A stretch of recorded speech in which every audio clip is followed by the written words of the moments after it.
Let's speak to royal commentator Ben Lord. Thanks very much indeed for being with us. What did you make of the tone of the announcement? Tonight's announcement has been incredibly brave, filled with stoicism, but is undoubtedly in reaction to the intense speculation that has become a blazing inferno, quite honestly, across social media and strands of journalistic media over the past few days. And I think it's quite unprecedented, but nevertheless intimate, personal, carefully crafted in that typical way that the Princess of Wales speaks, with such a common touch that so many across the country and indeed the world will resonate with. So do you think that they have had to change their strategy in the light of what you've described, the kind of frenzy of speculation and disinformation that's been around online? It's entirely unprecedented for members of the royal family, and in particular senior members of the royal family, to so candidly appear on camera to announce such a significant piece of personal news. It's most unlike anything we've seen, and therefore it is undoubtedly, because of what has happened over the past couple of weeks, from Mother's Day through to the serialised photograph in newspapers this week of her appearance last weekend out and about in Windsor, and all of the commentary around the editing and enhancement of those photographs, that there will have been a position where she'll have felt compelled to somehow distill this once and for all. And it's most unfortunate that she's been forced to do that, but nevertheless, she has, with that stoic bravery, and one hopes now that she will be given that time, space and privacy that she referenced in her address to come to terms with this, deal with the treatment that she's been prescribed, and look to her future and recovery. I mean,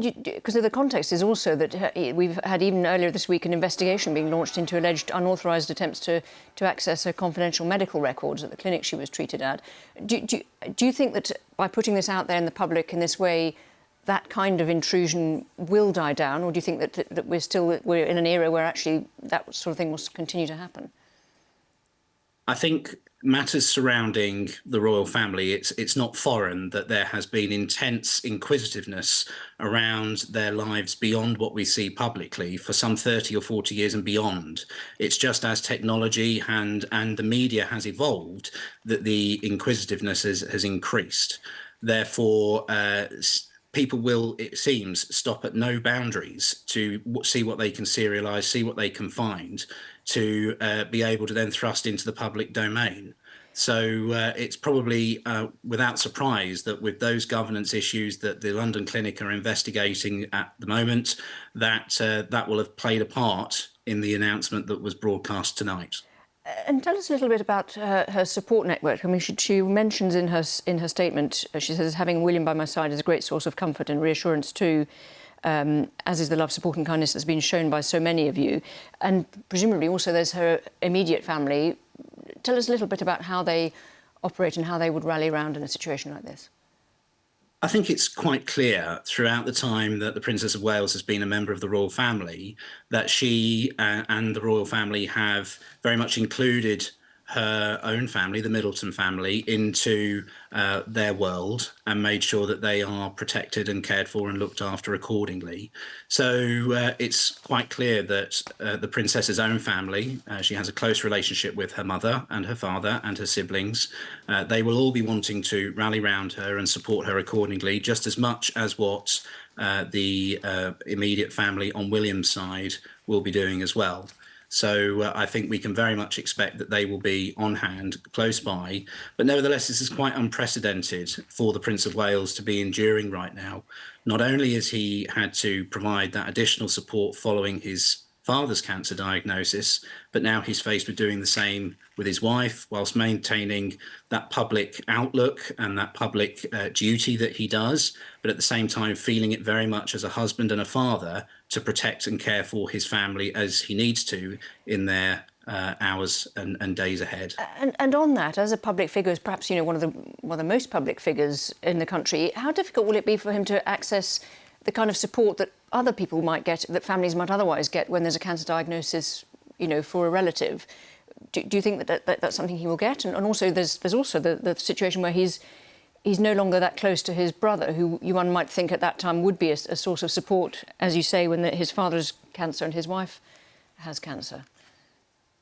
Fundamentally, I think what needs to be borne in mind is that the royal family are still people, and therefore what they endure, whether it be in their health or in other aspects of their private life, but in this particular instance with their health, they are entitled to receive the same level of compassion, support, and empathy that any other person would be going through in a similar journey. And I'm very much assured, as I'm sure everybody else will be, that those taking care of the Princess of Wales won't just be thinking of her needs and treatment first and foremost, but that of her immediate surrounding family as well. And I am sure that the Prince of Wales will be very much a part of that. It's going to be challenging. Let's not forget that. Human factors will come into play. There will be times where he would probably much rather be staying at home, but looking after his family, but has got royal commitments to be elsewhere. But nevertheless, the internal workings of the royal household, coupled with the medical teams, both again part of the royal household, but equally those in the specialty looking after the princess, will be making sure that all of their needs are met and cared for to the best level that possible. How important is it, do you think, with both the Princess of Wales and the King, that this shines a light on a condition or a disease that is so prevalent in the country? I think what this demonstrates is that a disease like cancer is completely indiscriminate, irrespective of whether you may be able to afford some of the best private type of healthcare, which is no different in quality to what we see through our National Health Service. I think it's quite clear that this is a completely indiscriminate condition, and therefore will resonate throughout the world with people going through their cancer journeys right now, or who may have gone through it previously, and it will have a deep touch to everybody that's endured that. So I think it's fair to say that the royals will be adjusting and adapting to this, much the same as what anybody else who receives such harrowing diagnoses on a daily basis. Ben Lord, thank you very much indeed for coming on to talk to us. Thank you.